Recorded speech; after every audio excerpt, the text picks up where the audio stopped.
Shalom at maligayang pagbabalik sa Israel kumaalin. Ngayon, pumunta kami sa Beersheba, ang lungsod ng mga patriarka, upang makita ang biblikal na arkeolohiya. Makikita natin ang balon ni Abraham, ang tarangkahan ng mga hari, at makikita rin natin ang isang bagay na kakilakilabot at hindi ganong kilala. Isang damba ng pagano na direktang konektado sa isang bahagi ng Biblia. Makikita natin ang isang bagay na ikinagulat pati ng mga pinaka-skeptical na arkeologo. Kaya manatili kayo sa amin hanggang sa dulo, dahil talaga namang kamangha-mangha ang araw na ito. Kaya kung handa na kayo, simulan na natin.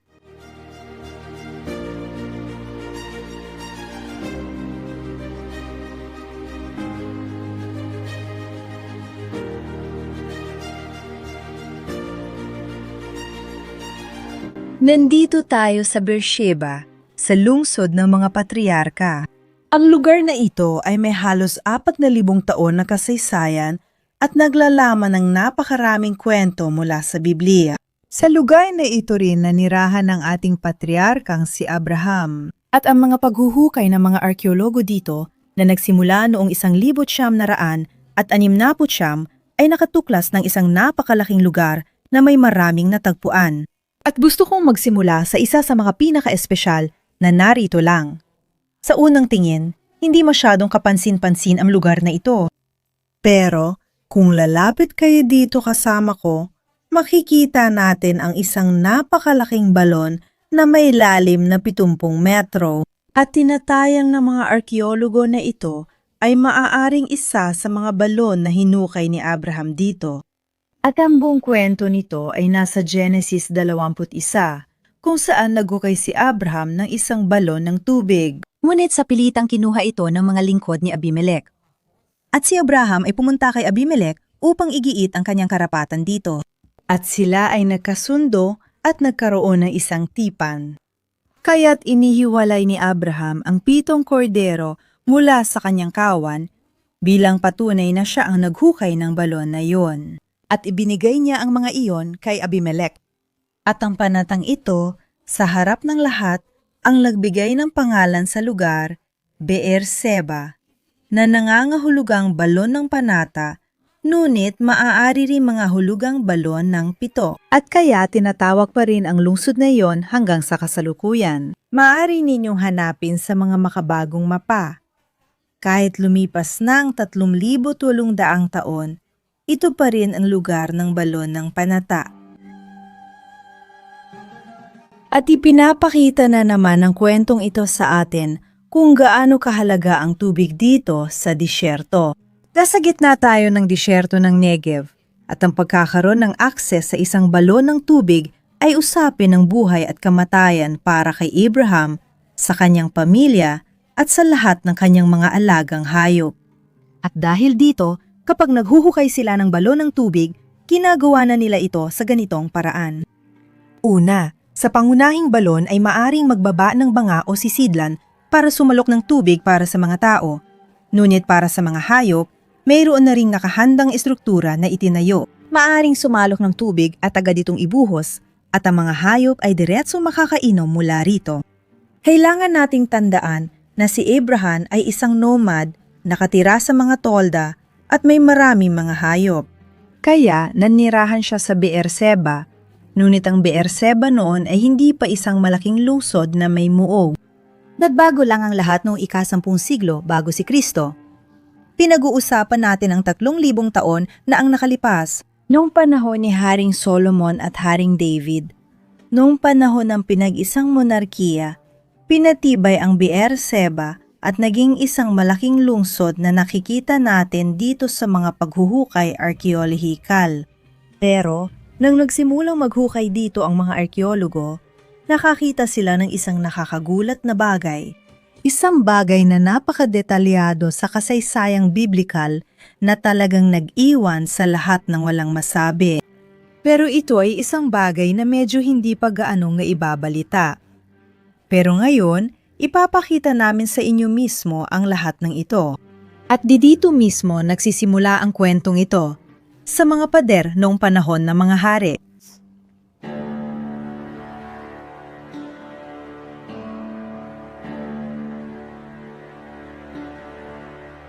Nakikita natin dito ang pader at gusto kong mapansin ninyo na may linya dito. Ito ang linya ng restorasyon. Lahat mula sa linya pababa ay 100% orihinal. Mula sa linya pataas, maaring mayroong ilang uri ng restorasyon o kahit rekonstruksyon.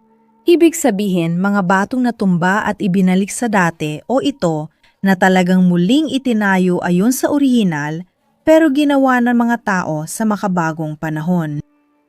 Pero noong narito ang mga arkeologo, nagtatrabaho at naghuhukay sa pader na ito at sa imbakan sa likod nito, nakatagpo sila ng ilang kakaibang bato na iba sa mga natitira. Mga batong sobrang makinis at inukit.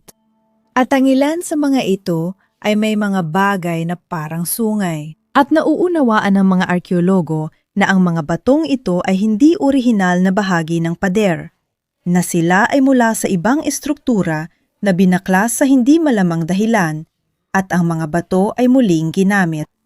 At ano ang naging desisyon ng mga arkeologo na gawin?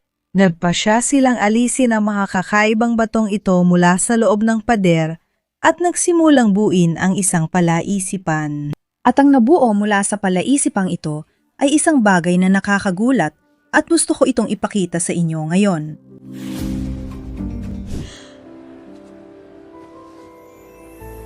Salamat, Daddy. Nakatira ako sa Jerusalem. Araw-araw akong naglalakad sa parehong kalsada, bato at lupa kung saan naglakad si Haring David. Hawak ko ang lupa mula sa Temple Mount na maingat sinagip ng mga arkeologo noong dekada 90 sa proyekto ng pagsasala. Ang Temple Mount soil lang ang otorisadong mag-verify at magpatunay ng pagiging totoo at pinagmulan nito. Sobrang saya ko, napakaganda at espesyal nito. Pero higit pa ron, napakalalim ng kahulugan nito. May dala akong bihirang piraso ng kasaysayan mula sa pinakabanal na lugar sa Jerusalem. Dadalhin namin ito sa maraming henerasyon.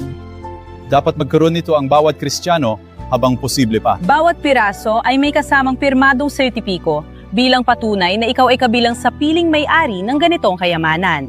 I-click ang link sa deskripsyon sa ibaba o i-scan ang QR code para makuha ang buhay na ugnayan mo sa kasaysayang biblikal. Para sa aking mga tagasunod, saan ka man naroroon, libre ang pagpapadala. Shalom! At ngayon, umalik tayo sa video. Tingnan nyo kung gaano ito kaganda. Nagawang buuin ng mga arkeologo ang bagay na ito at napagtanto nilang isa pala itong altar na may 4 na sungay. Oo, ang altar ay may sukat na 1 metro at 60 sentimetro sa bawat gilid. At sa ibabaw nito, isinasagawa ang mga sakripisyo. At napaka-interesante rin na ito ay may 4 na sungay dahil ilang beses binanggit sa Biblia ang mga sungay ng altar. Isa rin itong paraan upang ipakita ang lakas ng Diyos at mayroon ding mga praktikal na dahilan dahil ang seremonya ng pagwiwisik ng dugo ay ginagawa mismo sa mga sungay. Naalala natin na noong ibinigay ng Diyos ang mga tagubilin para sa paggawa ng tabernakulo, sinabi niya na ang mga altar ay dapat may mga sungay sa 4 na sulok nito. Pareho ito sa altar ng mga handog at sa altar ng insenso. At ang mga sungay ay napakahalagang bahagi ng altar. Makikita natin ito sa Levitico 8:15. Inalay ni Moises ang guya, kinuha ang dugo at, gamit ang kanyang daliri, nilagyan ng kaunting dugo ang lahat ng sungay ng altar para linisin ito. Ibinuhos niya ang natitirang dugo sa paanan ng altar at sa ganoon itinalaga ito upang makapagbayad sala rito. At ang paghawak din sa sungay ng altar ay isang paraan para makahanap ng kanlungan. Paano ito gumagana? Ang isang taong nasa panganib ay tatakbo papunta sa altar at hahawakan ang mga sungay bilang paghingi ng proteksyon. Parang sinasabi niya, "Huwag ninyo akong patayin ngayon. Gusto ko mapagpasyahan ang aking kaso sa harap ng Diyos." Pero hindi ibig sabihin nito na otomatikong malaya na ang tao. Kung siya ay inosente o kung kailangan pang suriin ang kaso, maaari siyang kaawaan. Pero kung sinadya niyang gumawa ng mabigat na krimen tulad ng pagpatay, maaari pa rin siyang alisin kahit mula sa altar. At alam natin na nangyayari talaga ang ganitong gawain. May dalawa tayong malino na halimbawa sa Biblia. Isa dito ay noong hinawakan ni Adonias ang mga sungay ng altar dahil sa takot kay Haring Solomon at hindi siya pinatay noong oras na iyon. At ang isa pang halimbawa ay noong hinawakan din ni Joab ang mga sungay ng altar, ngunit siya ay may kasalanan sa pagdanak ng inosenteng dugo, kaya hindi siya iniligtas. Pero bakit kaya natagpuan na kabaklas ang altar dito sa Juda? At higit pa doon, bakit ginamit muli ang mga bato nito sa loob ng pader? Ano ang ibig sabihin nito? Ang sagot ay nasa Biblia rin. Nakikita natin na sa Biblia, may palatandaan na ang pagsamba sa Diyos ay dapat nakasentro sa Jerusalem. At ilang beses sa kasaysayan, nakikita natin ang mga tao ng Israel na sumusuway dito at minsan pa nga ay gumagawa ng idolatria sa ilang mga lungsod. At dahil dito, mayroon tayong dalawang dakilang hari, si Haring Ezekias at si Haring Josias, na nagsagawa ng mga reformang panrelihiyon upang sundin ang kalooban ng Diyos. At bahagi ng reformang ito ay ang pagbagsak ng mga altar ng mga Diyos-Diyosan. At dahil dito, karamihan sa mga eksperto ay sumasang-ayon na ang pagbaklas ng altar na ito ay bahagi ng isa sa dalawang reformang panrelihiyon na ito na detalyado sa Biblia. Alinman kay Ezekias o kay Josias, ang altar na natagpuan dito sa Beerseba ay napakahalaga kaya dinala ito sa Museo ng Israel upang maprotektahan. At ang makikikita natin dito ngayon sa tabi natin ay isang replika. Ang katotohanang natagpuan ng altar na ito ng pagsamba sa Diyos-Diyosan ay talagang kamangha-mangha. Pero ngayon, magsisimula na tayo sa nakakagulat na bahagi ng ating kwento. Ngayong araw, dala ko sa inyo ang mga impormasyon mula sa arkeologong si Yigael Yadin, isa sa mga pinakakilalang arkeologo dito sa Israel na tunay na nagbago ng ating kaalaman.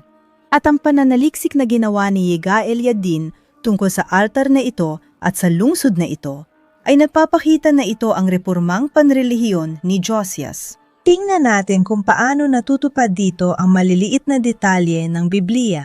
Ngayon, sabay-sabay natin babasahin ang mga talatang ito at titingnan gamit ang ating sariling mga mata. Si Josias ay 8 taong gulang nang siya ay magsimulang maghari at naghari siya ng 31 taon sa Jerusalem. Ginawa niya ang kalugod-lugod sa Panginoon at lumakad siya sa mga daan ni David, ang kanyang naunang hari, na hindi lumihis ni sa kanan ni sa kaliwa.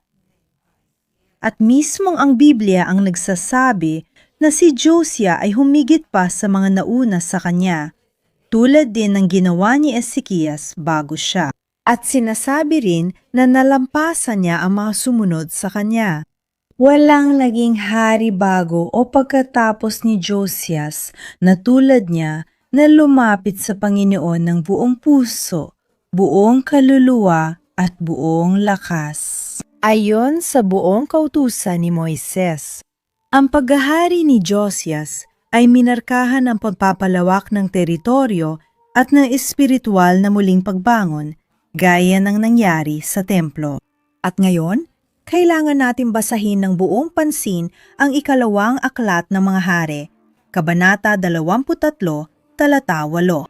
Tinipon ni Josias ang lahat ng mga pare mula sa mga lungsod ng Juda, mula Giba hanggang Beerseba. Nilapastangan niya ang mga altar kung saan nagsulog ng insenso ang mga pare. Ibinagsak niya ang mga altar ng mga Diyos-Diyosan sa tabi ng mga pintuan. Kabilang na ang altar sa pintuan ni Josue, ang gobernador ng lungsod, at siya ang nasa kaliwa na pumapasok doon. Narinig namin kung paano umabot dito ang pagdalisay na ito sa relihiyon hanggang Beerseba at nawasak ang mga damba ng pagano. Sa orihinal nakasulat ang bama at ito mismo ay hindi basta-bastang altar. Ito ay isang altar na tinatawag na bama At sinasabi pa nga ng teksto kung saan eksakto sa loob ng lungsod ito matatagpuan. Pero may problema. Dahil binaplas na ang altar na ito, hindi natin tiyak kung saan talaga ito nagmula. O baka naman alam natin. Ang mismong pananaliksik ni Yiga Eliadin ang sinisikap, ipakita sa atin kung saan sa lungsod matatagpuan ang altar na ito. Makikita natin ito sa pamamagitan ng arkeolohiya. At yan ang gusto kong gawin kasama kayo ngayon.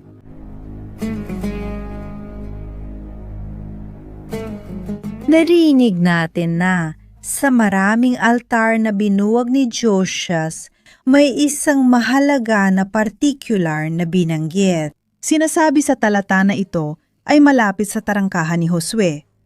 Pero kailangan nating tandaan na sa Jerusalem, hindi kailanman nagkaroon ng tarangkahan na may ganoong pangalan. At iminungkahi ng arkeologong si Yiga Eliadin na ang pinakamalamang na pagbasa ng talatang ito ay ang tarangkahan ay tumutukoy sa Beerseba, ang lungsod na bagong nabanggit sa parehong talata.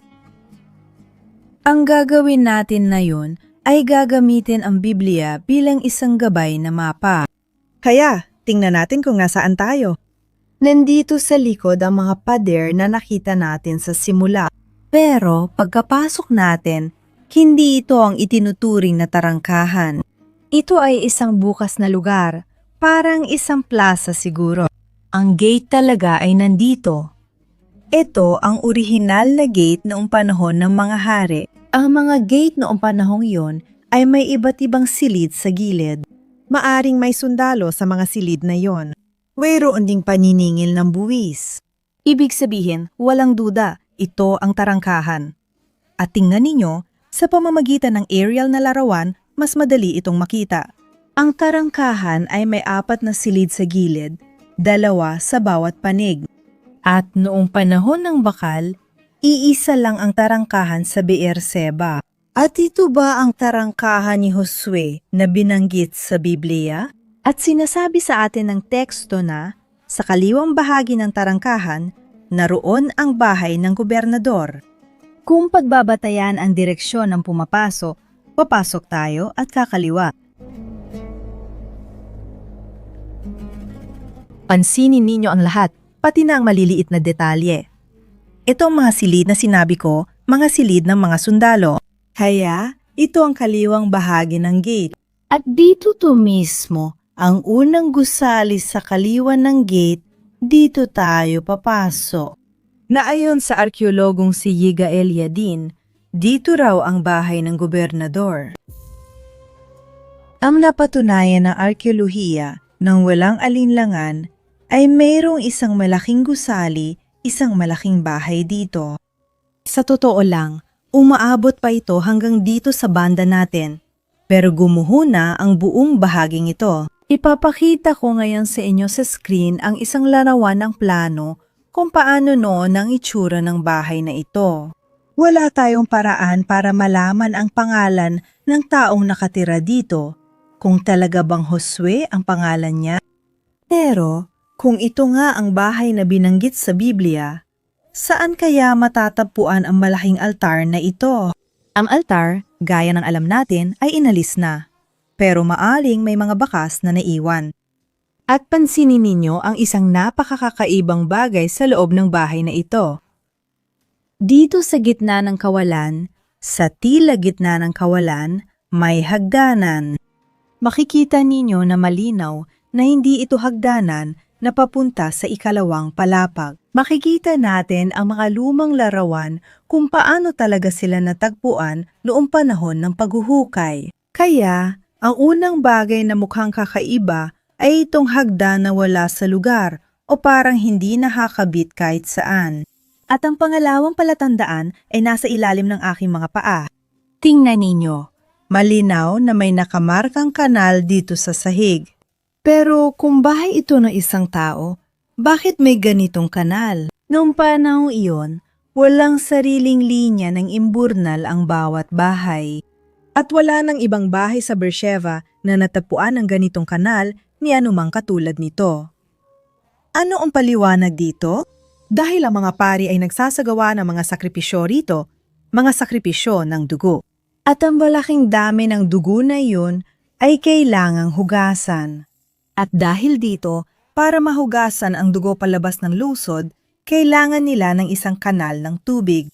At dahil dito, lahat ng palatandaan ay nagsasabing eksakto kung saan ako nakatayo ay naroon ang altar na ito.